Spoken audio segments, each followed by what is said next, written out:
Next step. Lack of self-acceptance. How does it show up? How does it manifest itself? See, all of us have greatness within us. But when you don't come to grips with your greatness and you don't work to develop it, if you're not seeking it out, if you're not finding where it is, if you're not trying to locate it, if you're not experimenting with your life to try and find out what fits for you, I'm saying that you're positioning yourself to be a miserable person, an unfulfilled person. How else do we do it? Procrastination. We just put things off over and over and over again. Why? Because we haven't accepted it. We don't feel deserving. We don't feel that we're good enough. So we sabotage ourselves by not ever taking care of business. We get real busy doing a lot of things where we don't have any time. Well, I'll never forget Og Mandino in the book called University of Success. He said many of us never ever discover our greatness because we become sidetracked by secondary activity. We start doing so many things, we just give our time away until we don't have any time for ourselves or any time to do the things that we want to do. And every time you put it off and move it back, oh, I'll do it one day, oh yeah, I'm going to get to it. I'm saying to you that one day you look around and there goes a year, there goes 2 years, there goes 3 years. So if there's something you want to do it now. Do it right now. Don't put it off. Start right now where you are. There will never be a perfect, ideal time. Whatever you have going for you right now, that's enough. Work on that idea. Work on it, work on it, work on it.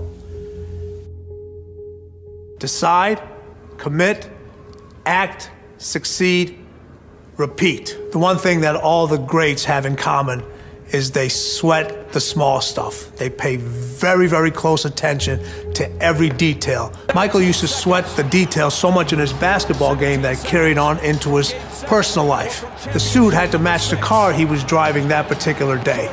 But what those details allowed him to do was to put him in the zone to be the best basketball player on that given night. The dark side is something that's in everybody, but it's a situation that you have to control the dark side. If it controls you, that's when things start to go real, real bad. That's when you have a tendency to go to what I call the other side. But if you harness the fuel that's from that dark side, whether it's anger, whether it's fear, and turn that into positive fuel, it'll help you really succeed at whatever you're trying to do. Empowerment is authority. It is a signed permission slip to actually seize the day.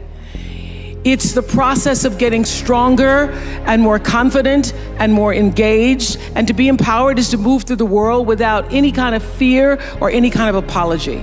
And with these gifts comes an even deeper privilege, I believe, and that is the ability to take charge of your own life, to own yourself and claim your rights. And here's what I know for sure, that to whom much is given, much is expected. And I have been given so much. I've earned it, I've been blessed with it, but I've been given a lot. And that's why I've chosen to use my life to lift other people up. What do you really want? Do you know most people can't tell you what they really want? They don't know what they really want. They have never sat down and got super serious. What do you really want? Because when it starts to come to you, instantly we're thinking, how can we do it? And we forget it. I tell a story about sitting down with a couple, Pat and John. They worked for Sun Life Insurance Company. And I was a big contract with them when I was doing work. And they came and asked me one day, said, could we meet you for lunch or something? I said, okay. So I was sitting talking to them. And I talked to them for quite a while. And they were telling me how rough things were and it was going in the wrong direction. So I listened to them for a little while. I said, what do you really want? They had no idea what they wanted. But I kept pressing them, what do you really want? Well, they were living in a basement apartment in somebody's house. They wanted to have their own house. I said, we'll go and buy one. They said, we can't buy a house, we don't have any money. I said, you don't need any money. They said, what do you mean we don't need any money? I said, you haven't decided to buy a house. What the hell do you need the money for? Now that is so light you could easily pass that over.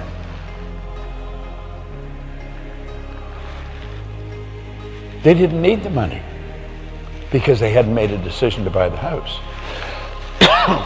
If you make the decision to do it, once you make the decision, you have already done it in your mind. You have flipped your mind onto a different frequency. You will then begin to attract to you whatever is required for the manifestation of what it is you've decided to do.